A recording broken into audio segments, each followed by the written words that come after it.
Fact news के इस episode में आपका स्वागत।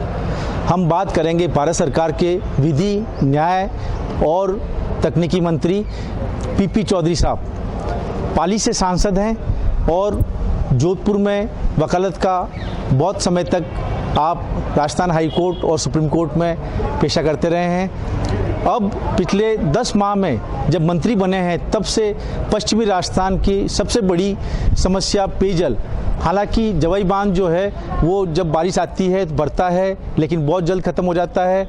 जब बारिश नहीं होती है तो पेयजल की समस्या रहती है। इसलिए जवाई पुनर्भरण योजना, करोड़ों की इस योजना को पीपी चौधरी साहब ने भारत सरकार के सहयोग से शुरू की है। वहीं पश्चिमी राजस्थान ही नहीं, देश ही नहीं, बल्कि आज आज़ादी के बाद 70 साल के आज़ादी के बाद पहली बार राजस्थान को आईटी पार्क की योजना मिली है। सैकड़ों करोड़ की लागत है, हज़ारों बीघा ज़मीन है और एक ऐसा आईटी पार्क जहां पर हज़ारों बेरोजगार अपने जीवन को नया साधना दे सकेंगे। जहाँ तक इंफॉर्मेशन इन्वेस्टमेंट रीजन की बात है, उसके लिए पीछे मेरे मंत्री बनते ही ये प्रयास शुरू हो गए थे और करीब 6-7 महीने से ये कार्रवाई चल रही है। कलेक्टर ने ज़मीन आइडेंटिफाई कर करके हमारे मंत्रालय को भिजवा दी हैं, राजस्थान सरकार को भिजवा दी हैं और वहाँ से टीम आकर करके दिल्ली से वो देख भी चुकी हैं। उसके लिए बहुत बड़ा प्रेजेंटेशन भी बन चुका है। डीपीआर भी जो हैं वो फाइनल स्टेज पे हैं और उसके अलावा national institute of electronics and information technology का सेंटर भी यहाँ खुद रहा है, वो सैंक्शन हो गया है।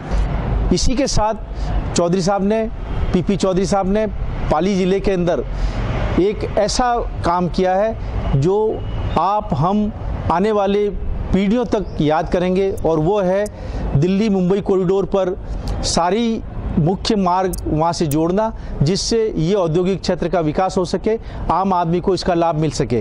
रोहित में जो इंडस्ट्रियल कॉरिडोर बनना है वो नोटिफाइड हो चुका है और नोटिफाइड होकर करके उसके ऑब्जेक्शन वगैरह इनवाइट कर रहे हैं। उस पर बड़ी प्रोग्रेस चल रही है। पाली के आने वाले 10 सालों में बिल्कुल जो है एक शक्ल बदल जाएगी। एक बहुत बड़ा क्षेत्र ऐसा बन जाएगा, ऐसा हब बन जाएगा, ऐसा केंद्र बन जाएगा।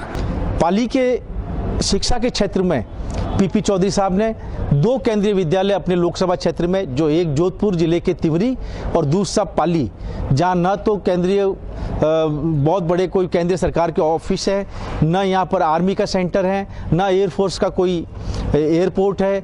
उसके बावजूद आपके प्रयासों से हमें केंद्रीय विद्यालय की सौगात मिली है। पीपी चौधरी साहब का 3 साल में जो सौगातें हैं, जो प्रयास हैं, उनमें से उल्लेखनीय जो है ये भी एक प्रयास है। केंद्रीय विद्यालय जो हैं पाली लोकसभा क्षेत्र में 2 केंद्रीय विद्यालय, एक पाली में और दूसरा तिवरी में, जो कि दोनों पाली लोकसभा क्षेत्र में आते हैं। केंद्रीय विद्यालय की मांग लंबे समय से थी। जब से मैं सांसद बना तब से लगातार मैं इसके प्रयास में लगा हुआ था।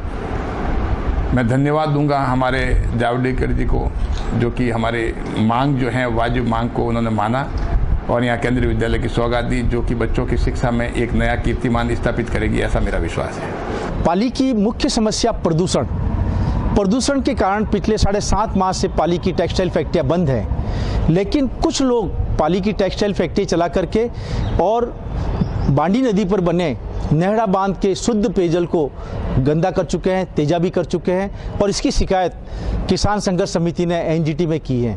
हमने जब पीपी चौधरी साहब से पूछा कि इस प्रदूषण की समस्या का निजात कैसे हो सकता है, तो आपने कहा जल्द से जल्द स्थायी समाधान किया जाएगा और एनजीटी से ये प्रयास करवाए जाएंगे कि इस समस्या से पाली को निजात मिले, हमेशा के लिए निजात मिले और पाली का औद्योगिक विकास हो। और जो मजदूरों का रोजगार छिन रहा है वो रोजगार वापस पुनः स्थापित हो जाएगा। तो ये बहुत जरूरी है चालू होना भी। तो हम प्रयास चालू भी हुए, लेकिन नियमानुसार चालू हुए।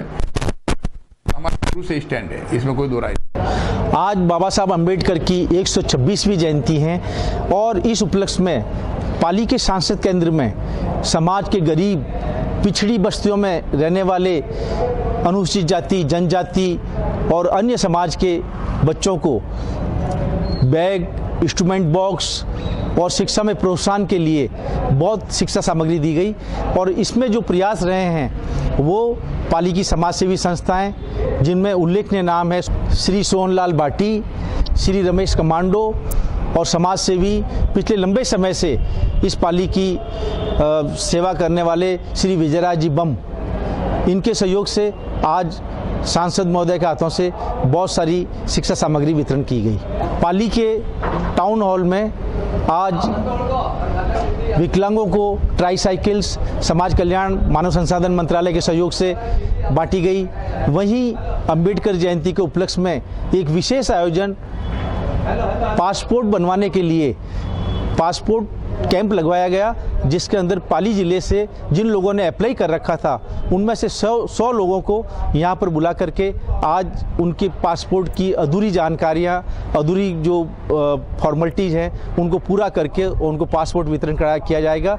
उसके लिए पासपोर्ट विभाग के रीजनल ऑफिसर मिस्टर विवेक जैफ वो भी यहाँ पर तशरीफ़ लाए हैं और उनका पूरा स्टाफ पाली के टाउन हॉल में स्पेशल कैंप लगा करके और पासपोर्ट बनाने का ये कैंप शुरू किया है।